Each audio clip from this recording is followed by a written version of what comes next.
Hello and welcome to episode 4 of the Habicast, Habitat Pinellas and West Pasco's new show, highlighting our partners and our mission in our community. So I am your co-host, Morgan, and I'm here with our very own CEO and president, Mike Sutton. Hey, Mike. What's going on, Morgan? I Hi. think you are the host. I'm just kind of here as backup. I don't know. I was very thankful that you and Thomas got together, and we're going to get to that in a minute. But between the two of you, there's a lot of personality in the room. So that You should be think very so? interesting. Just That's a typically why we don't hang out often. bit. Keep it very rare. So today on the 4th episode, we got to talk with Thomas Mantz from Feeding Tampa Bay, and we got to announce a new partnership following up on Give Back Day, which was last week. Which was so much fun. Yeah, so Give Back Day has been a project for our organization for the last 5 years that our staff just loves and embraces. And it's a day that I think prior to Give Back Day, a lot of people took PTO because it's the day before Thanksgiving. So Right. people would take time off and that kind of thing. Now it's a day that no one wants to miss, right? And so we found a way this year with COVID to still do Give Back Day. But what we ended up doing this year, we actually, our staff went into the Dansville community, which is part of Greater Ridgecrest in central Pinellas County, and a community in which we've spent probably the last 4 years building out 28 homes, I believe, and then we have another 28 to go. Right. But in the Greater Ridgecrest area, we've completed over 50 homes. So we thought this year what we would do is go in and just partner with the folks that live there, about 120 residents, and provide them with their Thanksgiving meals. And so it was great to see our staff being able to portion those out, give out those turkeys weighed a lot. They were pretty frozen. But just to really kind of get to know the community a little bit more, that's been so welcoming to us in the first place, but just provide them with a healthy meal for Thanksgiving. It was awesome. It was a great day. I'm just so glad we were able to. You take pictures all day. What did you say? I said, did you have fun or did you just take pictures all day? No, I had so much fun. It was so great just being out with staff that, especially due to the pandemic or working from home where people are all over the place in 2 counties, just getting to see everyone come together in a socially distant and safe way was just an awesome bonus to kick off the holiday, which was great. What was the highlight of the day for you? I think hearing these stories of everybody who had jumped into vehicles to head over into Rainbow Village. Kirsten had some great stories, and just the impact that made on our staff, who were in turn impacting local community members, was just awesome, especially right before Thanksgiving. Well, I think as we talked to Thomas today about Feeding Tampa Bay and the impact that they have on the community, I think it gave us a glimpse into what they deal with on a daily basis, right. and how real food insecurity is, and something Absolutely. that a lot of folks never have to think about, but yet there's another population out there that this is something every day it's on their mind, how they're going to feed their family. Right.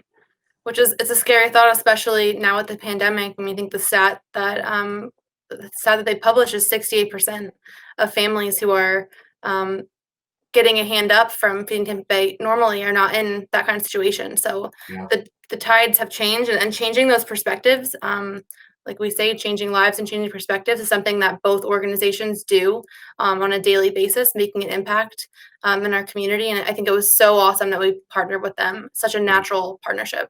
Yeah. Especially well, and before we get into that interview, I can't wait for everyone to hear about the partnership that we're launching with Feeding Tampa Bay, because I think there's some synergy there between food and a home and all that good stuff. So, and before we get to that, I want to make sure that everyone who is tuned in to episode 4 is getting social with us. So get tuned in, plugged in on Twitter, Facebook, Instagram, LinkedIn. We're on all these channels. The episodes are always uploaded to our website as well as Facebook and YouTube. So if you've missed any of the previous episodes, definitely go back and check those out. They're short snippets, and they are pretty awesome highlights of partners who help us fulfill our mission every day in the community, which is pretty awesome. Awesome. Awesome. Well, cool. Let's talk to Thomas then. Let's do it. All right, Thomas, thank you so much for joining us and just spending a few minutes with us talking a little bit about Feeding Tampa Bay and all the great stuff you guys are doing in the community. Yeah, thanks for having me on. I'm honored to be a guest on this esteemed podcast. This is, you know how many people you're going to reach through this podcast? I mean, this thing broadcasts all over the world. Is it watched all over the world? That's the thing we need to know about our podcasts. You never know. You never know. Yeah. So obviously, we just had an opportunity to do some work with you guys, and our staff really enjoyed it. I mean, it was just it was nice to bring two nonprofits together to do something good in the community. So, but tell us a little bit about what's going on right now with COVID and everything. We know that food needs are massive, and the need continues to rise. Yeah, Mike, I think as we sit here today, food need is up 40 to 50% across our community. So to put it in a couple of real terms, Feeding Tampa Bay looks after 10 counties here in West Central Florida. There's about 4.2 or 3 million folks in population. Right now, about 1 million are considered food insecure. And that means that people don't necessarily know where or when their next meal is coming. And if you think about it in maybe the terms that all of us can relate to, in March, you had families who had good jobs in good industries like tourism and hospitality and leisure, restaurants, who were planning a summer vacation or thinking about a new car payment or a graduation, who 9 months later are scrambling to keep their lives and their families afloat. They don't have the same financial resources. Their industries have been decimated. So everybody that watches this podcast knows someone who has been impacted by COVID. And much like Habitat does, we try and be that safety net between an individual who is hungry and the negative things that happen when folks don't have access to food. Wow. Well, it's I keep seeing more and more on the news about food banks and the work that's being done, not just here in Tampa Bay, but all throughout the country, and the massive need. Yeah, I think, it stunned us. The pace of COVID stunned us. I remember the first time on a Saturday, we started at Hillsborough Community College over off Dale Mabry, and we had our first, what we called a mega pantry. And so to set that for your viewers, a normal food pantry sees about 300 families. And our first mega pantry, we had close to 3,000. In fact, the mayor was there with us, and she sent a helicopter up, and we have video of it, and it's staggering to think of that many folks who are in a food line. And we did some early survey work then that suggested, I think at that point, 68% had never been in a food line before. And so we're glad, to use a weird term, we're really happy that we've gotten terrific coverage of the cause with the press. I think folks have understood that families have been affected in ways none of us could have imagined, and families that never could have imagined themselves in this spot. And so we're glad to have some coverage for sure. A couple of years ago, I did some work with a nonprofit, volunteering during Christmas, and they had the food pantry, and one of the jobs I was assigned was taking the food out to people's cars, and I kind of it created this preconceived idea in my head that gosh, I just put this in a really nice Honda Civic, like why do they need food, right? But just like Habitat deals with a lot of preconceived ideas around our mission, right? We're giving away free homes to, people that don't have jobs and that kind of thing. A lot of the people that you're dealing with and a lot of the families you're serving are people who we come in contact with every day. Yeah, I think, Mike, if I had a magic wand and I could change one thing about the work that I do, it would be to eliminate the judgment of those we're privileged to serve. Yeah. We find them to be heroic people. We find them to be people who care deeply about their responsibility to themselves, to their families, to their community. But they've had circumstances that most of us would struggle with too. Yeah. All of us on this podcast today, but for a family member or a friend or a few different circumstances, could have easily ended up in a food line. Yeah. And I think, as with Habitat and all the great folks that move into the homes that you have, their spirit, their sense, their person, they are just people to be admired and cared about and cared for. So we find the notion that somehow people are wanting to be on the dole, that they're welfare kings or queens, or that they're looking for a handout is exceptionally rare. We find far more people that come into our world. The gratitude when you were putting food into someone's car. I've seen folks ride by in food lines just in sobbing in gratitude, and kids holding up signs and saying thank you, and people trying to get out of their car, which they can't do during COVID, just to give us a hug and say, hey, we appreciate this. We have people that go through our lines that share with us that, 6 months ago, they were donating to the food bank. Yeah. I had one of our staff members after the project we did with you guys the day before Thanksgiving. One of our staff members shared with me as they were giving out the food, as we were driving through Rainbow Village, a woman came running from a block over because when we went by, she was in the shower. So she couldn't get dressed fast enough to come over. But she had tears in her eyes as she accepted the turkey from the staff member who said she had no idea how she was going to provide Thanksgiving dinner tomorrow night. And it was, extremely impactful for that staff member. But it was also eye-opening to know that, that could happen to anybody. So the work that you guys do is obviously so needed and so appreciated. Well, I think it's the work that we do, Mike. I think, you and I have talked about this before. One of the unique positions that we stand in the nonprofit world is we stand between incredible need and incredible generosity. And we try and connect the two. How do we bring these folks that want to change someone's life into the lives of someone that needs a hand, needs a arm around the shoulder and some assistance. I think that's the really unique part of our world is we straddle both of these. But there are times that you could gratefully cry over a gift given to you, and there are times that you could cry over the circumstances that someone is in. It's hard. It is really hard to see someone who doesn't want to be in the spot that they're in, that they feel incredibly trapped by. Can you imagine? We often try and share this with folks. So we do something called the Hunger Supper. We can't do it this year, but we invite everybody in for dinner. We can handle about 200. We have it here at the food bank. And when you show up, you're given an envelope that's sealed. And then when you're asked to open the envelope, it identifies you as either food secure or food insecure. If you're food secure, you sit down to a really nice dinner from a waiter. If you're food insecure, you have to go through a line where you're able to spend only the amount of money that a typical family who is in need of food can spend. And so one is it drives some really interesting conversation at the table around choices that our families have to make.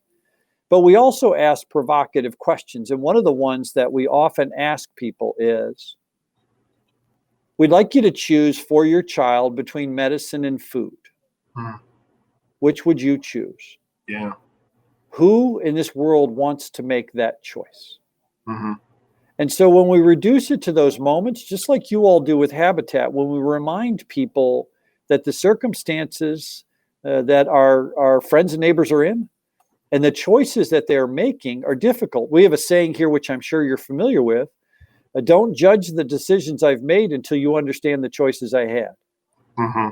And we think a lot about that. And we try, just like you do, we try to make all the work we do a very dignified and thoughtful process. One of the hardest things for us with COVID is we normally don't hand anybody food. Everybody that gets food from us chooses it. They select what they want.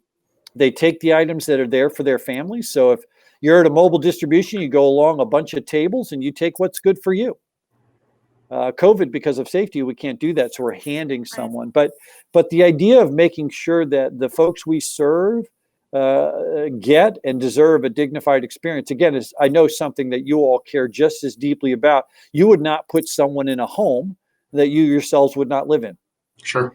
We would not put food on someone's table that we ourselves would not eat. It's funny you make that comment. That's something I constantly tell our families that, as we're building, again, misconceptions about different parts of the community and that kind of thing.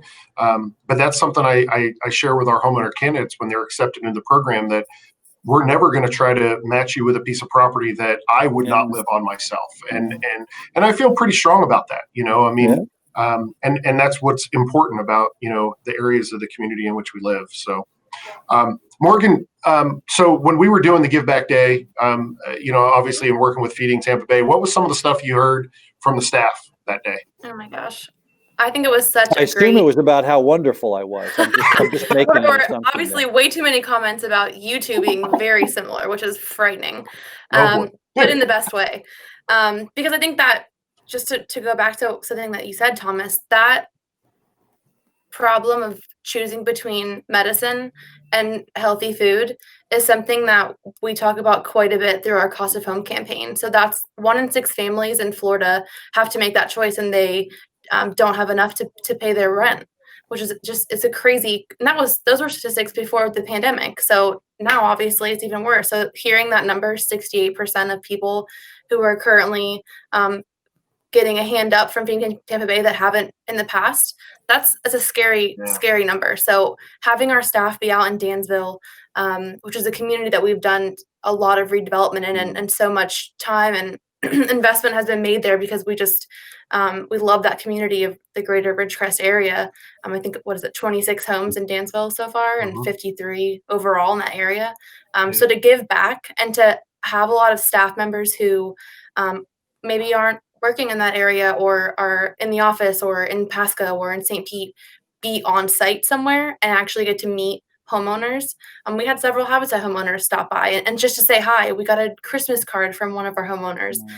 So I think that connection to staff, that especially right before the holidays, was just so much fun, and it's such a great day. Lots of comments about people loved when we did drive-bys with turkeys and food into the Rainbow Village area, just to see people with, like the story you told, Mike, with tears in their eyes, and the gratitude is just such a great way for us organizationally to partner, but also for our staff just to get that hands-on experience in these crazy pandemic times was awesome. Yeah, I'm sure I'm not supposed to ask questions here, but what the heck. So, Mike, I was really impressed with the idea of your staff volunteering in Service Day. How did that come about? Was that something you had come up with, or was that a part of an employee culture committee? How did you guys come up with this idea? It seemed everybody seemed to really enjoy it. Well, yeah, just like Feeding Tampa Bay, right? We're carrying out our mission every day in the work that we do.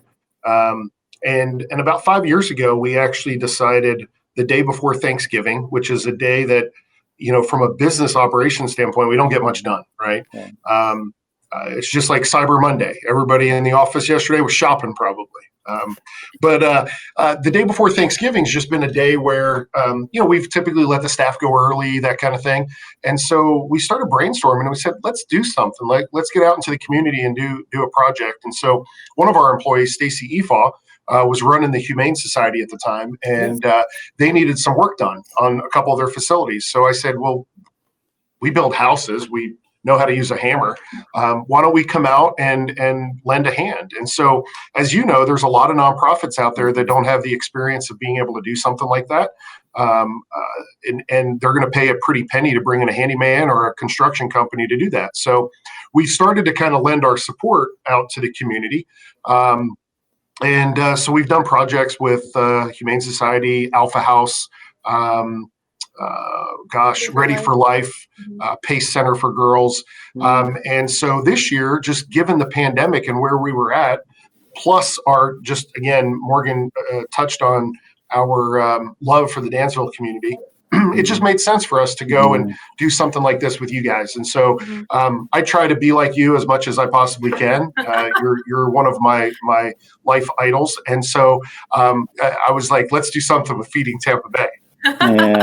Yeah. Well, I think we both love the notion of the home and the meal, right? And what a better time to do it than Thanksgiving. It was just a really terrific message. And I know we pushed it across our social channels, and it was just really nice to see how many people that kind of messaging resonated with, let alone the impact that it has inside the homes where food ended up. There were so many people that, commented on Facebook posts or Instagram posts that said, "Oh gosh, my two favorite nonprofits working together." Yep. So, Two favorite nonprofits or two favorite nonprofit leaders? I think it was the second. I saw a little bit of both. No, that was me and Thomas. Yeah, they were So fake combined, names, they think you and I might add up to one competent leader. But I mean, in all seriousness, I mean, it was really, it really meant a lot to see how many people support both organizations. Yeah. So. And on that note about you both being such great leaders and dangerously similar, you announced a new partnership on top of the partnership that we were already doing on Give Back Day. Do you want to tell the folks a little bit about that? Well, Thomas, I think Thomas was his idea. The idea, right? But Thomas, why don't you tell us about it? I was just waiting for you to steal my moves, Mike.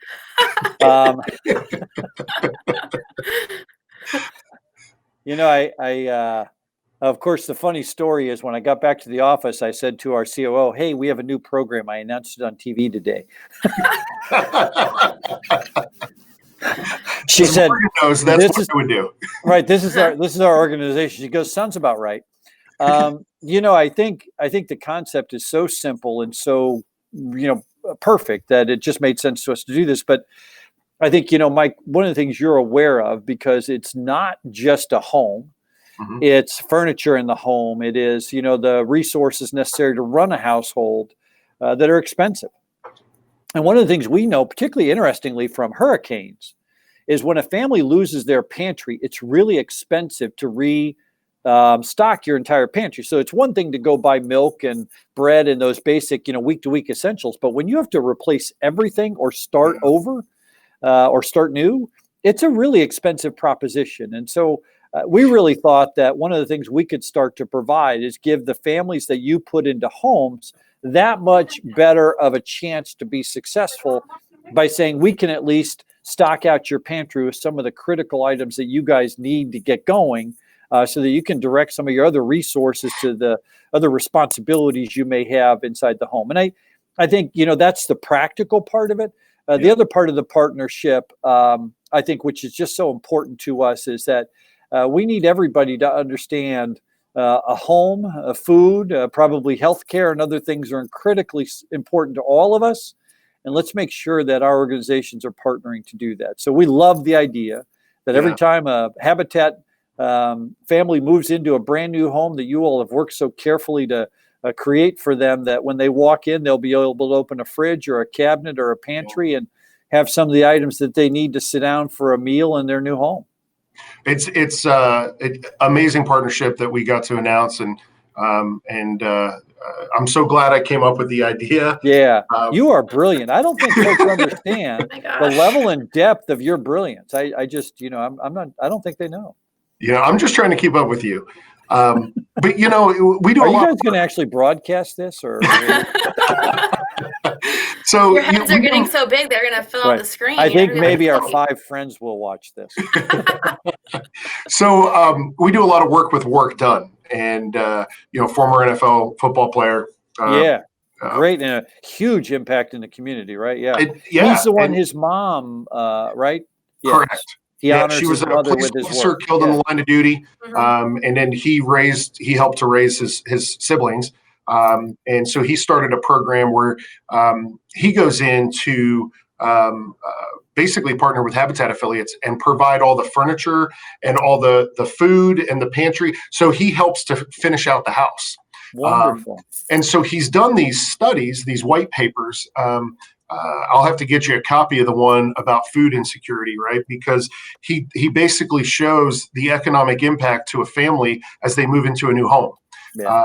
And so, everything that you were saying lines up 100% with some of these white papers I've read. Because again, you're moving into a brand new home, and we all know what that's like, right? I mean, you move into a new house, you don't necessarily want to bring all the stuff from your old place. Sometimes you want to do a little bit of an upgrade or what have you. And so it can get expensive. You don't have stuff to begin with. Exactly. And we feel pretty confident that we do enough education on the front end with the homeowners on a budgeting standpoint and helping them to understand the impact that moving into a new home can have on them financially, so that they don't go crazy when they do move in, that they have to do things slowly. But that food component is something that, as you mentioned, can be extremely expensive right off the bat. But I think, one of the things that occurs to me, and I've been asked a lot recently about CARES funding and the fact that most of it will end at the end of the year. And for organizations like ours, it has been terrifically important. Yeah. But it's also been important to, homeowners and students and, a variety of different people. One of the things that I think, the second thing I would change after changing the perception of those we serve, the second thing that I would change is that folks would understand that investing in a family or person, getting on their feet and allowing them the opportunity to move their lives forward is always the smarter spend. That it's always an investment that pays off, and that it's a heck of a lot cheaper to move someone forward than it is to carry them later. And I think one of the perceptions I have about what Habitat does so well is, I know it's obviously probably language you all use, but the foundation you provide for folks over the longer term gives them an opportunity to have lifelong success. And I think this is it's a continued message that I wish more, I think Mike, you and I would say the same thing to elected officials and others. It's a heck of a lot smarter to spend your money on prevention than it is cure. Yeah. And what I love about what your mission does is it's really about establishing long-term capability. Yeah. Well, again, thank you for the opportunity to partner together. I think, as we moved into the month of December here, we have 6 homes that we're going to be working with you guys to fill the pantries on. So, and just in time for Christmas too, which is going to be, pretty phenomenal to experience. So Thomas, tell us how people can get plugged into Feeding Tampa Bay. So I think whenever folks ask that question, we answer it in a couple of different ways, Mike. So I think first and foremost, if you need food, we want you to know, go to our webpage, feedingtampabay.org, and there's a home page you can go to, punch in your zip code, and it'll tell you where to get food in your area. Because again, I think as we mentioned, there are a lot of folks that need help right now that don't know where to go. Yeah. If you've never been in the food system, the charity food system, you don't know how to get there. I think number 2 is, much like your organization, we are supported financially by the community.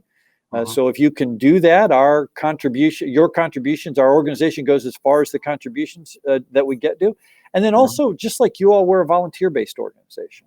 Both of those things we love. We love being an organization that the community feels responsible for and connected with. But we can always use folks that want to help in both of those regards. And particularly during a pandemic, volunteering is a critical element, and we really could use folks' help in volunteering right now. But we appreciate that. And both of those you can find on our website. Awesome. Well, and before Morgan asks her very important question here. Wait, I have some questions of my own. We're not done here. We're not done. Morgan's got a question for you. But I do want to say, you guys recently, I guess it was about a year or 2 ago, you guys consolidated with Trinity Cafe. And again, just a phenomenal organization. My mom volunteers with Trinity Cafe every Monday. She hasn't through COVID. And so she keeps threatening to come into my office and try to volunteer here. But we have signs up and she's not allowed in. Well, there's some causes that aren't worth supporting, Mike.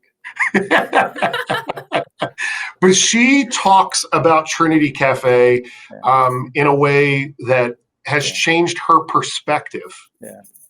In so many ways. And she loves going and helping to serve and sit down and just have conversations with some of the folks at Trinity Cafe.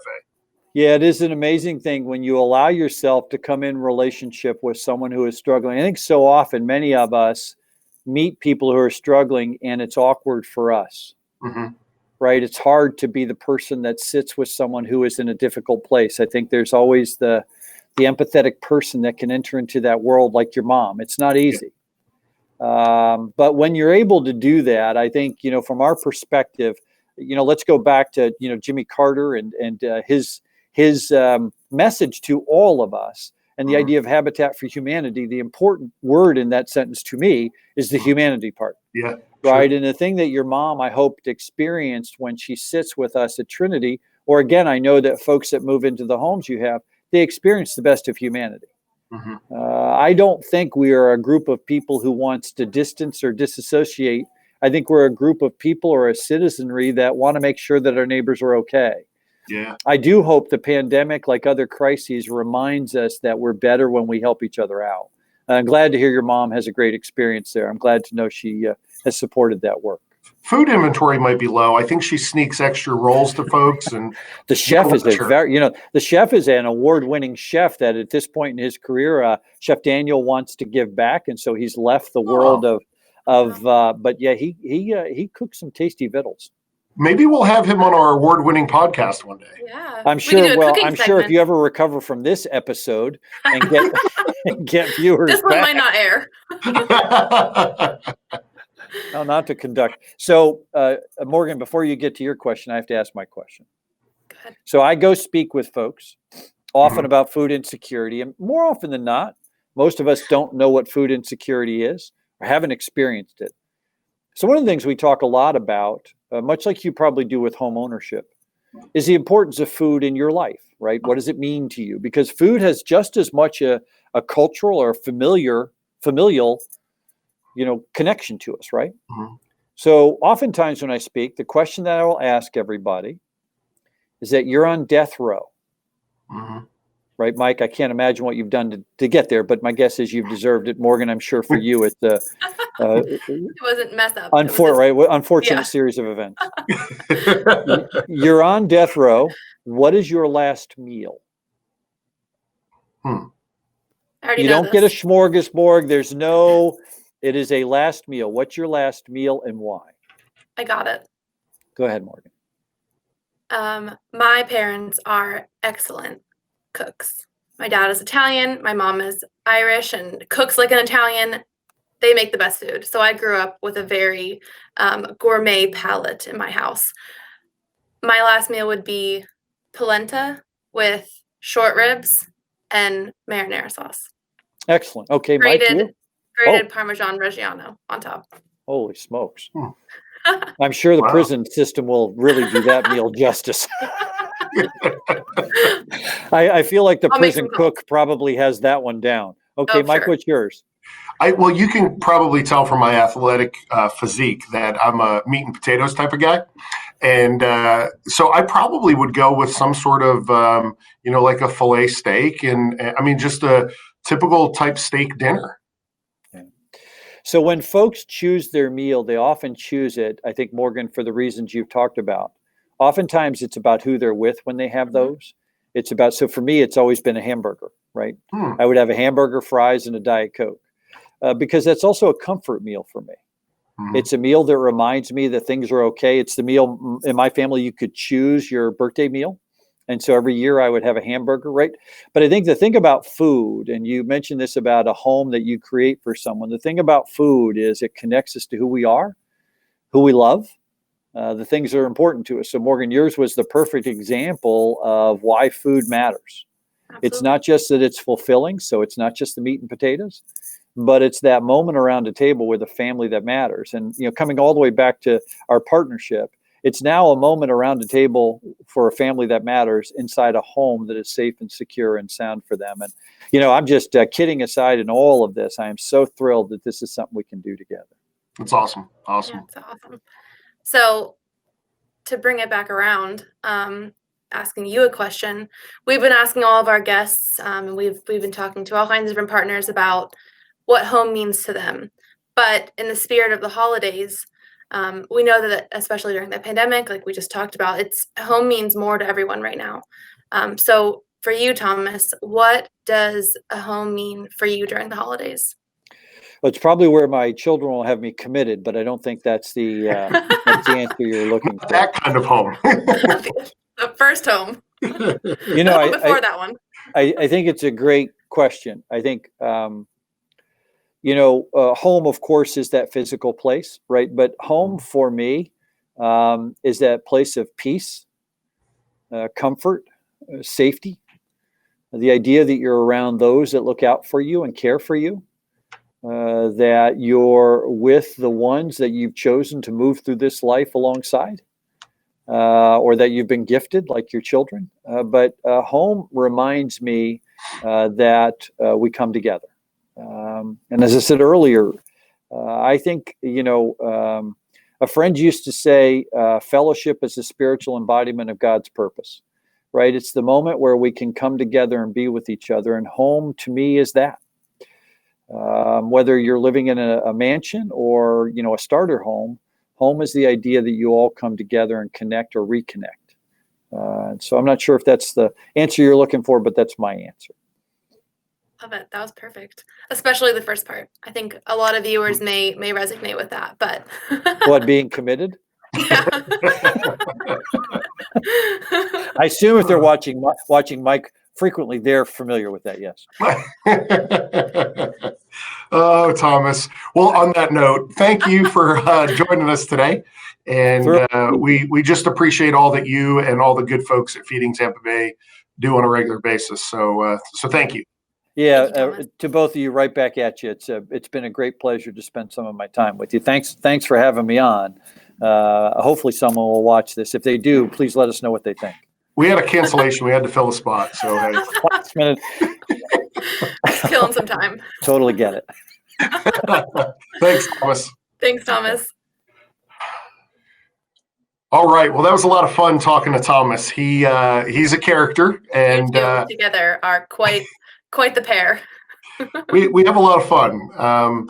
We were part of a CEO group together for a number of years, and we had a lot of laughs, a lot of fun. So he's just such a great guy. And the thing I love about Thomas is on a professional level, all seriousness aside, I learned so much from him. He runs an amazing organization at Feeding Tampa Bay, does amazing work, has built some amazing collaborations. So if I could sum up Thomas in one word, I would just say amazing. So great guy. But as everyone heard, we're just so excited about this partnership with Feeding Tampa Bay. Every Habitat home moving forward, they're gonna stock the pantry. A nice little jump start for the homeowners as they move into their home.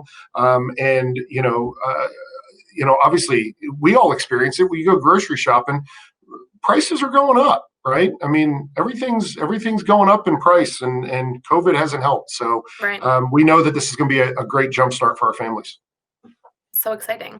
And that's going to be starting in December, right? Yeah. This month. Yeah. So we actually have 6 more dedications before the end of the year, which means 6 more families will have a home for the holidays, which is pretty awesome. Mhm. So on that note, to get involved, again, during these crazy pandemic times, it's a little different. But if you jump onto our website, habitatpwp.org, you can check out the calendar under news and see when those dedications are. We have our Veterans Bill dedication on the 10th. We have 4 back-to-back on the 11th, and then another one on the 22nd. So tune in, add them to your calendar. You can tune in on Facebook to actually be there virtually, which is pretty awesome.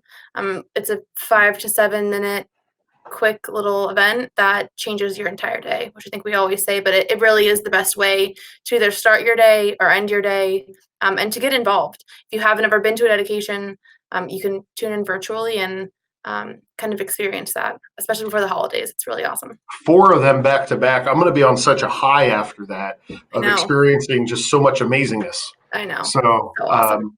but yeah, it's just such a great way to start your day and to spend 5 minutes. I mean, you carve out 5 minutes and you'll definitely feel good about it. So, well, Morgan, I think I think this may be I think we have one more podcast before the holidays, but I hope the holidays are treating you well and you're getting all your shopping done.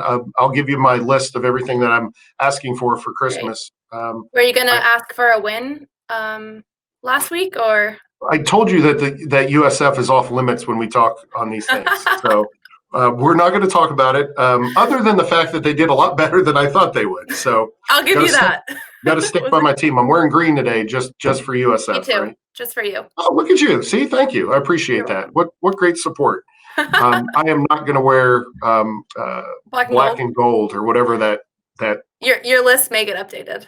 Oh, awesome. Well, thank you everybody for tuning in and having a good laugh with us today. You can see we don't take ourselves too seriously. We like to have fun at Habitat, and hope everyone has a happy holiday, and be sure to go out and do something kind this week and take care of others. Thanks for being with us. Thank you.